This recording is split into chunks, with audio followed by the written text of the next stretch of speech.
Good morning student. हम मौर्यकालीन कला के बारे में पढ़ रहे थे। तो मौर्यकालीन कला में आपकी जो नेक्स्ट क्लास है उसमें ये जो मठ वगैरह, स्तूप वगैरह, विहार वगैरह बनाए गए उनके बारे में अध्ययन करेंगे अपन।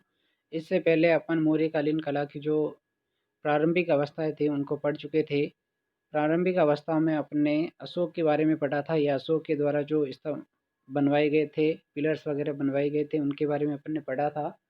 उसमें जैन और बौद्ध धर्म के बारे में आपने पढ़ा था और हिंदू में भी इन मंदिरों का निर्माण किया गया या स्तूपों का निर्माण किया गया था। ठीक है, तो इसके बारे में एक अपन देख लेते हैं ढंग से।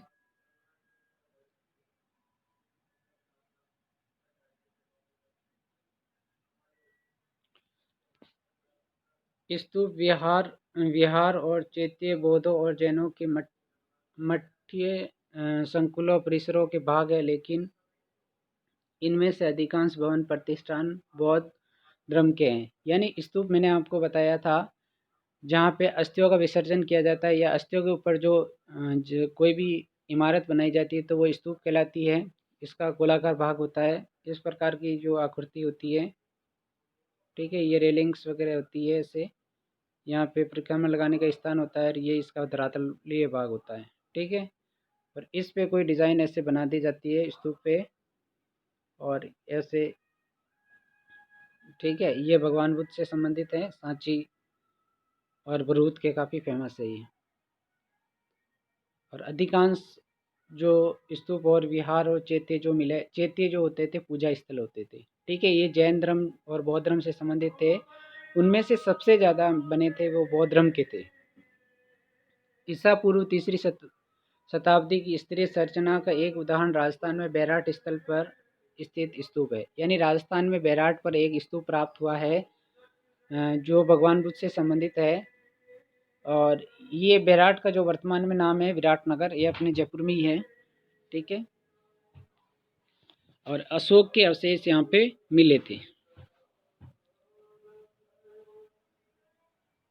सांची का महान स्तूप जिस पर आगे चर्चा की जाएगी, अशोक के शासनकाल में ईंटों से बनाया गया और बाद में उसे पत्थर से ढक दिया गया और नई नई चीज़ें भी लगा दी गई।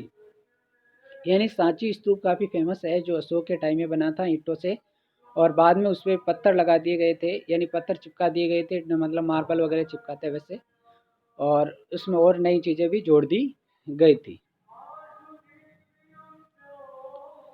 कालांतर में ऐसे बहुत से स्तूप बनाई गई जिनसे बौद्ध धर्म की लोकप्रियता का पता चलता है। यानी जैसे जैसे समय अंतराल पे बहुत सारे स्तूप वगैरह बनवाए गए थे। ईसा पूर्व दूसरी शताब्दी के दौरान उसके बाद हमें ऐसे अनेक अभिलेखीय साक्ष्य मिले हैं जिनमें दानदाताओं का नाम और कहीं कहीं तो उनके पैसे का नाम भी दिया गया है। यानी बहुत सारे स्तूप ऐसे प्राप्त होते हैं दूसरी शताब्दी के, तो उसमें जो अभिलेख मिलता है उसमें दानदाताओं के नाम मिलते हैं, यानी किसके द्वारा ये विहार बनवाया गया है, स्तूप बनवाया गया, उसका नाम मिलता है और उनका पैसे का नाम भी लिखा हुआ था, यानी उनका कार्य क्या था उसके बारे में इसमें वर्णन किया गया था।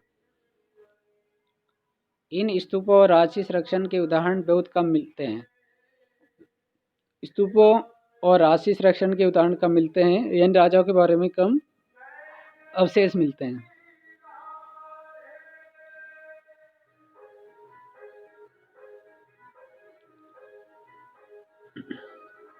संरक्षकों में आम भक्तों से लेकर गृहपति और राजा महाराजा भी शामिल होते थे। कई स्थलों पर श्रेष्ठ जनों या व्यापारिक श्रेणियों द्वारा दिए गए दानों का उल्लेख मिलता है। तो ये जो स्तूप और विहार बनवाए जाते थे ये ज़्यादातर बनवाए जाते थे सामान्य लोगों के द्वारा, आम लोगों के द्वारा, और राजा महाराजा के द्वारा भी इसमें बनवाए जाते थे।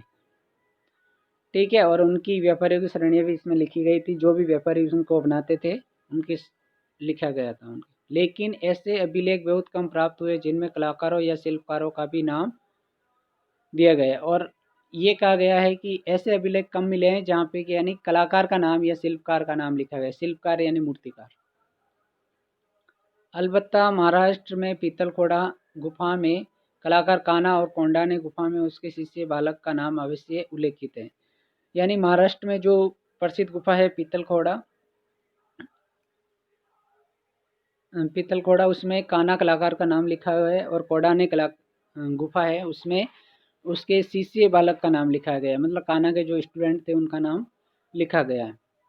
कुछ अभिलेखों शिलालेखों में शिल्पकारों की श्रेणियों जैसे प्रस्तर, उत्कीर्णक, स्वर्णकार, पत्थर घिसने और चमकाने वाले बढ़ई आदि का उल्लेख है। और कुछ शिला अभिलेखों में यह भी मिलता है कि प्रस्तर उत्कीर्णक, यानी प्रस्तर उत्कीर्णक का मतलब होता है शिलापट्टों पर लिखने वाला या पत्रों को उत्कीर्ण करने वाला, खोदने वाला, खोद के डिजाइन बनाने वाला। स्वर्णकार यानी स्वर्णकारी से संबंधित सोने का काम करने वाले, पत्थर घिसने वाले, चमकाने वाले, यानी अलग अलग उनके प्रकार थे, उनका वर्णन मिलता है। आमतौर पर संपूर्ण कार्य सामूहिक सहयोग से किया जाता था, लेकिन कहीं कहीं स्मारक के किसी खास हिस्से का निर्माण किसी खास संरक्षक के सौजन्य से बनाए जाने का उल्लेख पाया गया है। यानी आमतौर पर ये सामूहिक कार्य किया जाता था, और स्मारक के निर्माण में खास संरक्षण दिया जाता था, और संरक्षण के अकॉर्डिंग उसमें काम होता था। संरक्षण मतलब उसको बनवाना और उसकी रक्षा करना।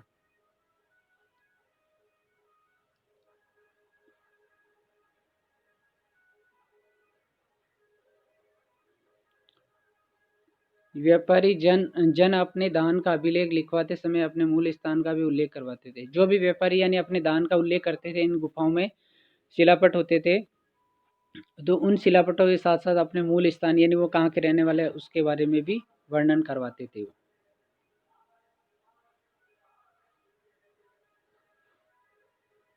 ठीक है, ये दो पिक्चर दे रखी है इसमें।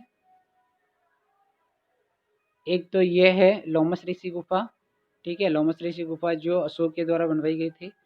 और ये एक है हाथी की मूर्ति जो धौली में बनाई गई है। सूंड सूंड दिखाई दे रही है, यानी ऊपर ऊपर से खोद के एक साइड से बनाया गया, मतलब सामने बाहर निकलता हुआ दिखा रखा है। ये सूंड है, ये पैर है एक। ठीक है, मतलब उससे बाहर निकलता हुआ दिखाया गया चट्टान से हाथी को। ठीक है, बुक में ढंग से देख सकते हो आप इसको।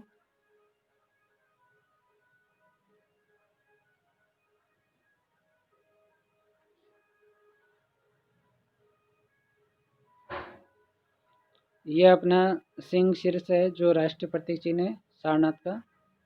ठीक है, इसको आप देख सकते हो, ये राष्ट्रीय प्रतीक चिन्ह है अपना। इसके अलग अलग हिस्सों के बारे में इसमें वर्णन किया गया है, पूरी पिक्चर है इस पेज पे।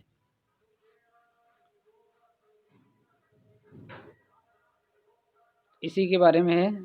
ठीक है, सारनाथ सिंह श्रेष्ठ परगा अपना नेक्स्ट टॉपिक है, मतलब मौर्य राजाओं के समय बनवाया गया था, और मुख्य रूप से अशोक के टाइम में ये बनवाया गया था। और इसके ये अलग अलग भाग हैं। ठीक है, ये चौकी है इसकी, ये नीचे वाले कमल कलियाँ हैं इसकी, और ये ऊपर का राष्ट्रपति चिन्ह है। ठीक है, और ये दीदारगंज की यक्षिणी है। ठीक है,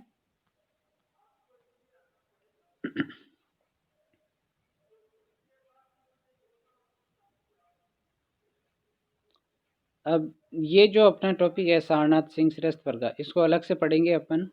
ठीक है, क्योंकि इसमें मिक्स करेंगे तो आप ज़्यादातर कंफ्यूज होंगे।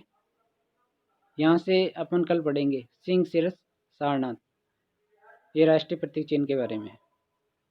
ठीक है, आज की क्लास यहीं समाप्त होती है आपकी।